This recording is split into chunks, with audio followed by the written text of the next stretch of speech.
Hi, my name is Greta Jocyte. I'm a technical program manager at Microsoft, and I'd like to talk to you about how you can bring a security mindset to your team. To set some context on why I'm talking about this subject, I'd like to very quickly just talk about my own career journey. When I finished college, I went straight into a role at IBM working on a security product. I had never worked in the space of security before, and I had never even done this as a subject when I was in college. You can imagine that working on a security product, it was very important for us to think about how we were securing our own systems, as this was something our customers were relying on.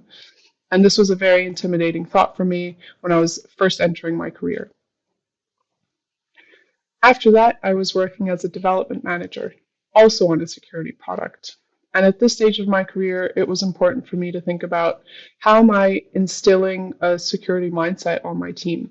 How was I bringing that into our culture to make sure that we had a high quality bar for security standards and making sure that our customers could really rely on our products?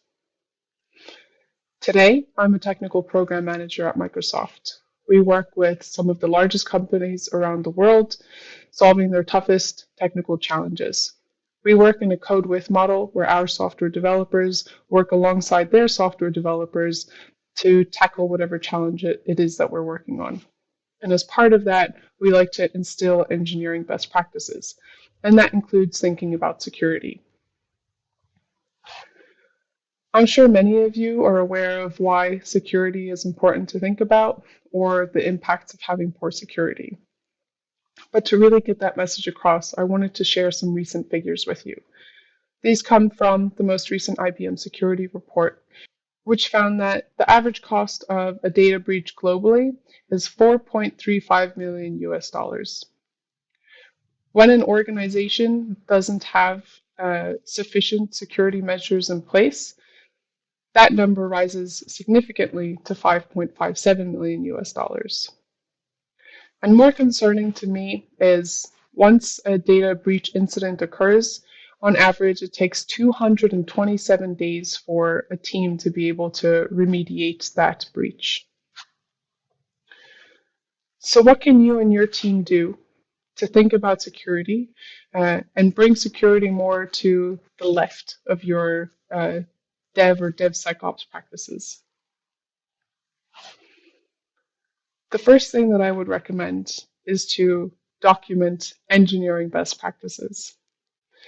I know that for most developers, the thought of documentation is daunting.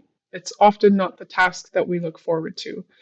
But I also know that when we're adopting a new tool or a new product and they have good documentation, we often really appreciate it. I myself have worked on a high-performing team that had really high standards for security, but they had never documented what the best practices around security were. And so it was really hard for me to keep up with that. And when we had new people onboarding onto the team, or there were any major shifts and that knowledge was no longer there from another team member, this could often create chaos. And so if your team is just starting on the journey of security and you aren't really sure of what your security best practices should be, I'd highly recommend that you take a look at some resources such as OWASP. They have a top 10 list and they have a lot of other resources as well. There's the SANS top 25. And the team that I work on, we've also documented something that we call the CSE Engineering Playbook. And this is an overall engineering best practices playbook that covers a lot of different topics, but we also include security. And I'd highly recommend taking a look at that. As part of your engineering best practices, I'd recommend that you document things such as your pull request policy, which might provide guidance such as how many engineers need to review a pull request before it's being merged, or what the guidance is around actually writing good constructive feedback into a pull request. This is something that I hadn't seen before until I had moved to CSE, and I have found really creates a great culture around providing good feedback and enabling others to really have a growth mindset in taking on that feedback instead of taking it personally or negatively. I'd also recommend that you add things around logging and error handling, and a vulnerability management policy. So, a vulnerability management policy might include things like when you've found a vulnerability, depending on the severity, how long do you have in order to try and mitigate that? What happens if you can't mitigate that? Is there some type of escalation path that's in place? This here is just an example from the CSE engineering playbook that I've mentioned, and this is some guidance that we've created around pull requests. This is just a short snippet of it, and you can scroll down to see a lot more when you're actually in the page itself. And this is just to give you an example of what your own guidance might look like for your own engineering best practices. And something from the developer mindset to think about every time that you're committing code is, have I reviewed our engineering best practices before I've actually committed this? The next thing I'd like to talk about is threat modeling. And I know that the concept of threat modeling, if you've never done it before, can be quite intimidating. However, there are so many frameworks and resources that are out there to support you through this process that it really isn't as scary as it may seem. You should do threat modeling really whenever you're doing any major architectural changes, or sometimes even for smaller ones. And this is something that you might have in your engineering best practices to define at what stages you need to do threat modeling for your team.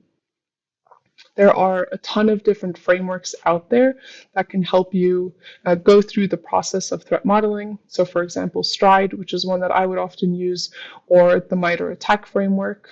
There are also a lot of tools that will take you through the process itself as well. So I mentioned OWASP earlier. They have a Threat Dragon tool that will help you go through the threat modeling process if you've never done it before. I also highly recommend that you upskill at least one developer that is able to go through a threat modeling exercise. It's often not realistic to go and upskill your entire team, taking up a week or 2 weeks on a topic. And so getting at least one developer who's upskilled in this area that can then share it with the rest of the team can be a really effective way to start bringing that knowledge into your team. I have previously worked with a customer that had a policy that required that we did threat modeling for any major architectural changes, and we were building an entire platform. And so we had documented our entire architecture. We had multiple meetings with their security team to get them up to speed on what our architecture was, how the services were communicating to each other, and we handed that over to them to review. We waited weeks, and it almost came to months to hear back from them to find out if they had identified any vulnerabilities or if there were any major changes that we needed to make before we could release this.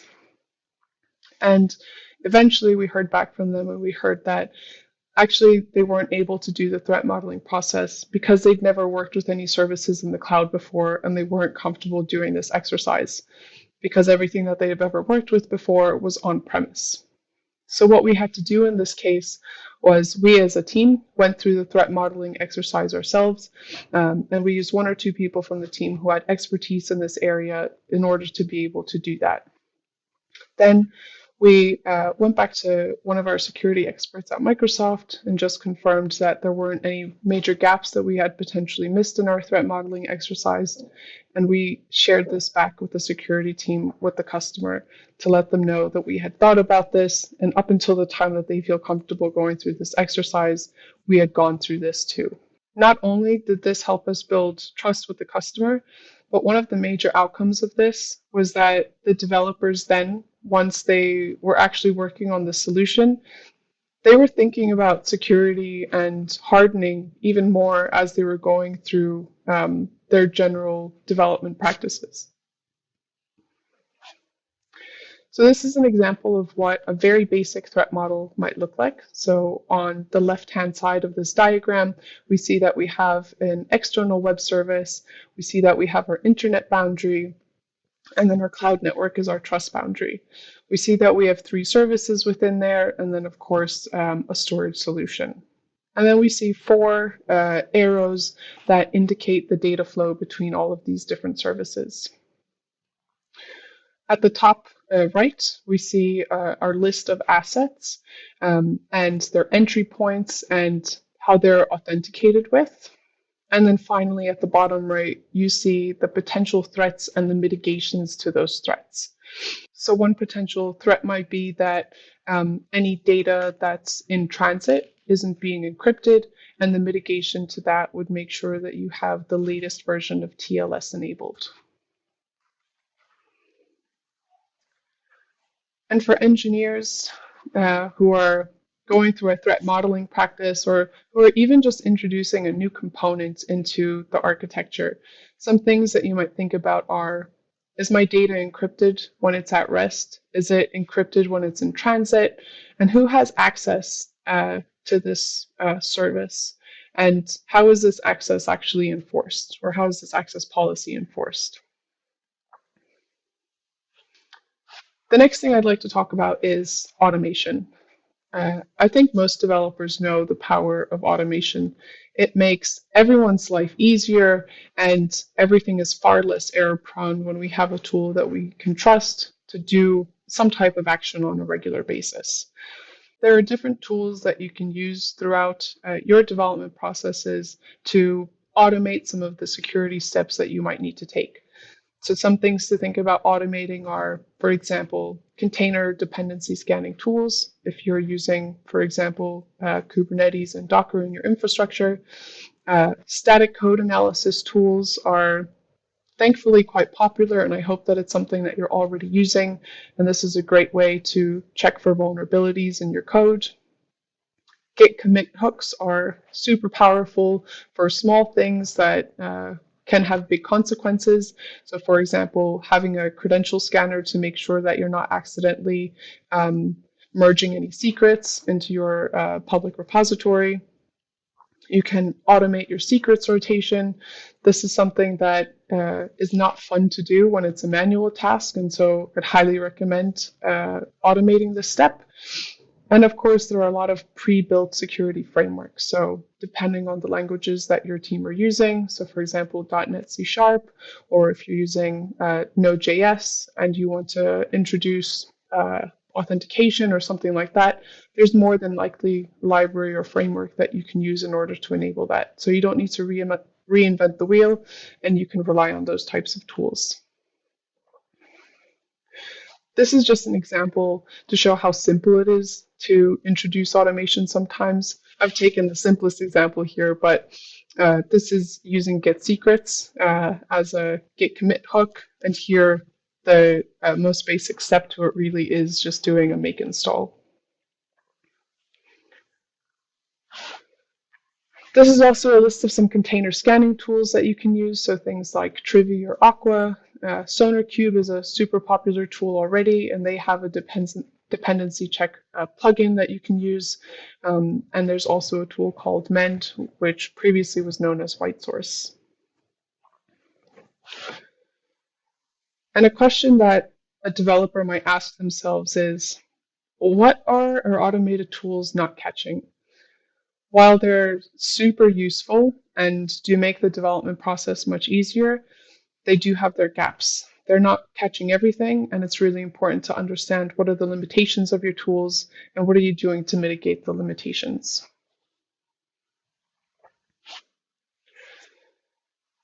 Last but not least, I'd like for you to consider infrastructure. We all know that technology is ever evolving, and we get new tools and technologies that help to make the development process much easier. But as we start to introduce these new tools and technologies, it's really important that we understand how are we making sure that we're not introducing any new attack vectors into our solution. And so, as an example, if your team is already using Kubernetes, or if they're looking to adopt Kubernetes soon, have your team gone and understood what the security best practices are around adopting Kubernetes and maintaining a Kubernetes infrastructure. Is your team looking at things like runtime security and having binary authorization? And also, have you taken a look at your cloud provider security configuration? As a lot of organizations are shifting to the cloud, there are a lot of security concerns. And then there's also a mindset of, the responsibility is potentially on my cloud provider. And it never is. It's a shared responsibility. And it's something that if you're adopting a service from your cloud provider, it's important that you understand what the security best practices are around those.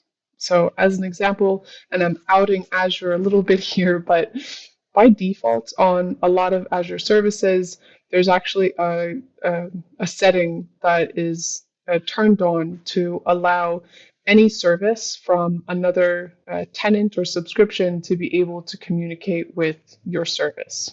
Of course, that is a security concern, and we never want that enabled. We only want to communicate with trusted parties. And so, anytime I go and work on a customer engagement and they have previous Azure services in place, I always go and make sure that they have this disabled.